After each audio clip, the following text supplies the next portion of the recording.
एक नया दौर, एक नया समय। इस नए दौर में कुछ नई इबारतें भी लिखी जा रही हैं। इस नए दौर में कुछ नए काम, नए इनिशिएटिव भी लिए जा रहे हैं। कुछ ऐसे ही इनिशिएटिव बहुजन समाज की तरफ से भी आ रहे हैं। जब एक बार को ये लगने लगा कि तमाम मुद्दे जो बहुजन समाज के हैं, चाहे वो दलितों के हों, चाहे वो ओबीसी के हों, चाहे वो एससी के हों, चाहे वो एसटी के हों या फिर माइनॉरिटी के हों, वो मेन स्ट्रीम मीडिया नकार रहा है। लगातार ये मेन स्ट्रीम मीडिया पे आरोप लगते रहे कि वो इन सारी चीजों को नकार रहा है। तो ऐसे समय में एक ऑल्टरनेट मीडिया की जरूरत समझ में आई और आप देखेंगे कि तमाम पोर्टल ऐसे हैं जो साफ साफ कहते हैं कि ठीक है, आप हमें जातिवादी कहते हो, कहो, हमें कोई फर्क नहीं पड़ता।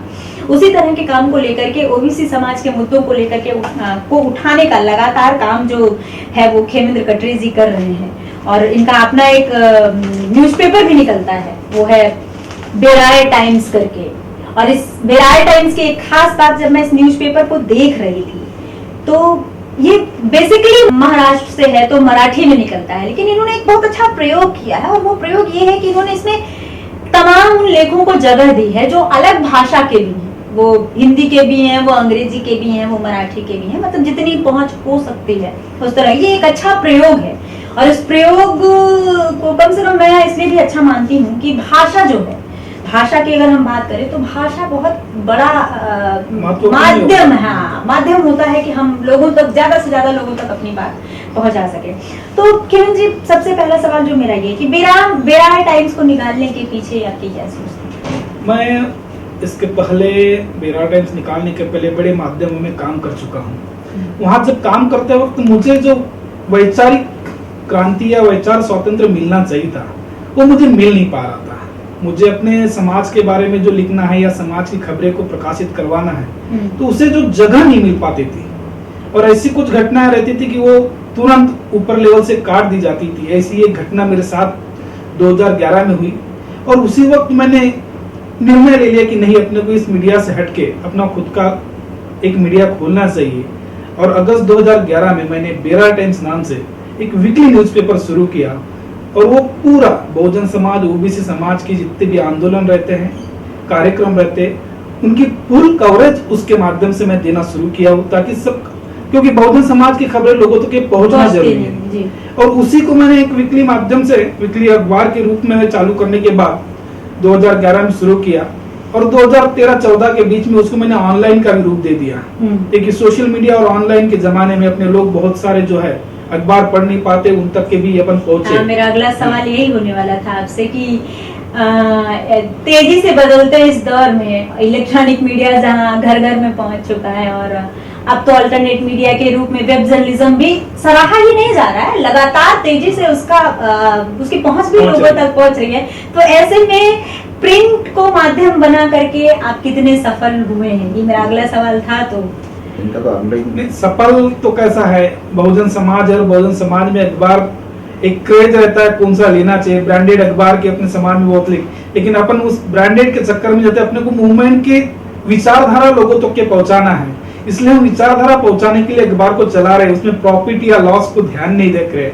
और उसी को माध्यम से अखबार में तो लॉस है ही, लेकिन वह सोशल मीडिया ऑनलाइन जो है इसके माध्यम से बिना ज्यादा इन्वेस्ट किए हम ज्यादा पब्लिक तक के पहुंच सकते हैं। इसके लिए मैंने मेरा पोर्टल शुरू किया beratimes.com और बेराटाइम्स ब्लॉग स्पॉट। उसके माध्यम से ये पूरी खबरें मैं पूरे देश तक के पहुंचाने की कोशिश कर रहा हूँ ताकि ओबीसी समाज हो, एससी एसटी के आंदोलन हो, उन सब की मैं यहाँ की जनरली दिल्ली की खबरें भी मैं अपने बहुत सारे यूट्यूब और बहुत सारे जो पोर्टल्स है उनकी खबरें उठाकर मैं अपने पोर्टल पे शेयर करता हूँ ताकि उधर की जनता को भी वो मालूम हो।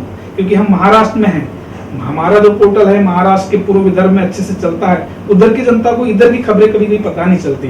तो मैंने उस पोर्टल को मराठी में नहीं, अंग्रेजी में भी कन्वर्ट करके रखा, हिंदी में भी रखा। वहाँ तीनों लैंग्वेज की मैं खबरें बहुजन समाज से जो रिलेटेड रहती उनको मैं हाईलाइट कर बहुजन समाज के लोगों तक जहाँ पहुँच सके अपन पहुँचने की कोशिश एक सोशल मीडिया और पोर्टल के माध्यम से कर रहे।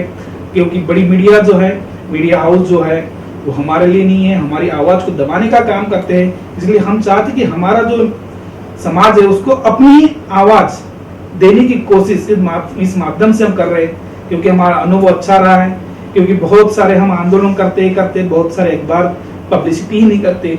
हम अभी पिछले 15 दिन पहले ही दिल्ली जब आए थे, हम नड्डा जी को जब मिले मेडिकल के क्षेत्र में, वो सबसे पहली खबर मैंने गोंदिया से मैंने ही निकाली थी कि वह मिड-नीट में 2% से कम जगह हमको दी गई है।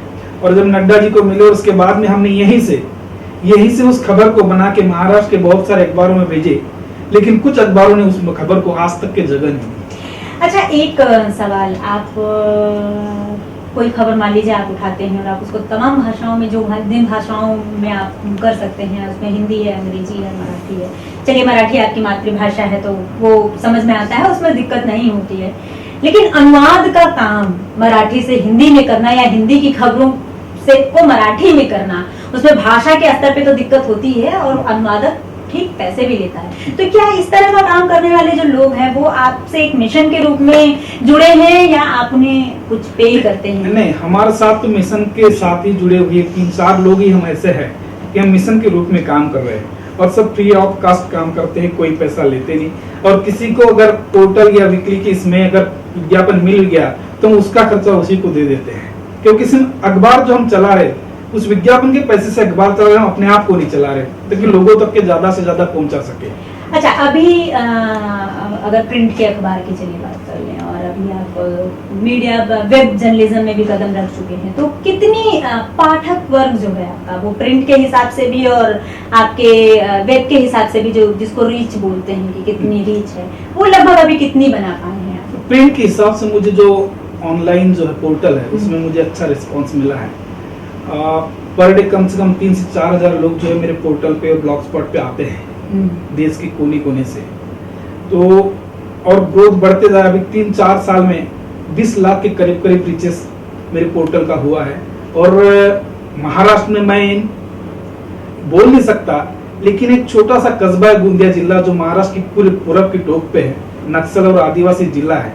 वहां से उस पोर्टल को मैंने शुरू किया और वहां के पोर्टल को 20 लाख की रिचेस 2 या 3 साल में मिलना मेरे लिए बहुत बड़ी उपलब्धि है। बहुत बड़ी उपलब्धि है, क्योंकि मैं कहीं पुणे या नागपुर या मुंबई जैसे कारपोरेट सिटी में बैठा नहीं हूँ।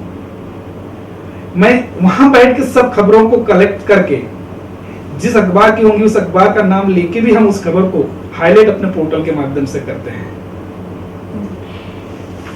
अगर आपने ये सुना है कि हौसला जज्बा किसे कहते हैं और अगर हौसला जज्बा हो तो कुछ भी किया जा सकता है, और उसकी जीती जागती मिसाल आपको देखनी है तो आप खेमेंद्र जी को सुनिए, उनसे हमारी की गई बातचीत को सुनिए और अंदाजा लगाइए कि एक छोटी सी जगह से भी कितने बड़े बदलाव किए जाते हैं। आज जब हम तमाम चीजों में बटे हैं और उन तमाम बटनों में भाषा भी एक बड़ी वजह बन रही है। ऐसे में भाषा की तमाम वर्जनाओं को तोड़ना, महाराष्ट्र जैसे जगह में जहां एक बार को मन से यह आंदोलन भी चला चुका है कि हिंदी भाषी महाराष्ट्र में नहीं रह सकते, वहां से अगर इस तरह का कुछ हो रहा है, इस तरह का कोई काम हो रहा है कि भाषा के स्तर पर भी एकजुटता बनाने जाने की कोशिश की जा रही है, तो खेमेंद्र जी वास्तव में आप बधाई के पात्र हैं।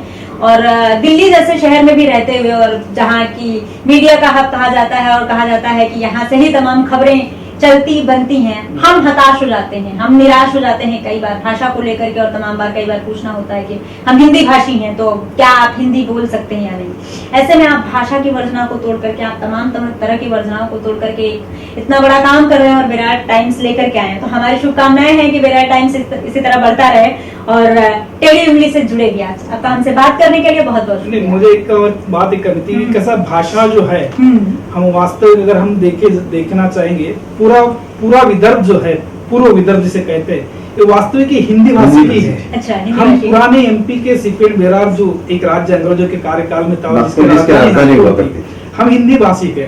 और जब 1960 में महाराष्ट्र को बनाया गया तब हमको सीपीएम बेरार से तोड़कर महाराष्ट्र में जोड़ा गया। अभी भी नागपुर से लेकर गोंदिया, भंडारा, चंद्रपुर, गढ़चिरोली जो है, इसमें हिंदी भाषा का प्रभुत्व बहुत है। यानी हमें इसलिए हिंदी और मराठी में, अब महाराष्ट्र में आने से मराठी का कमांड तो हो गया, लेकिन हिंदी भाषा में उतनी तकलीफ नहीं है। चलिए, एक नई जानकारी आपने हमें दे दी। सच में मुझे नहीं थी, मुझे यही लगता था कि विदर्भ महाराष्ट्र से जुड़े होने के कारण मराठी भाषा ही ज्यादा इस्तेमाल की जाती है और आपका टोन भी मराठी में ही था। मूलतः हम लोग हिंदी भाषी की। ओके, तो ये नई जानकारी शायद मेरे दर्शकों के लिए भी अगर नहीं है तो फिर मुझे थोड़ा सा अपना ठीक करना पड़ेगा। कैमरामैन पीडी के साथ मैं श्वेता यादव, टेढ़ी उंगली।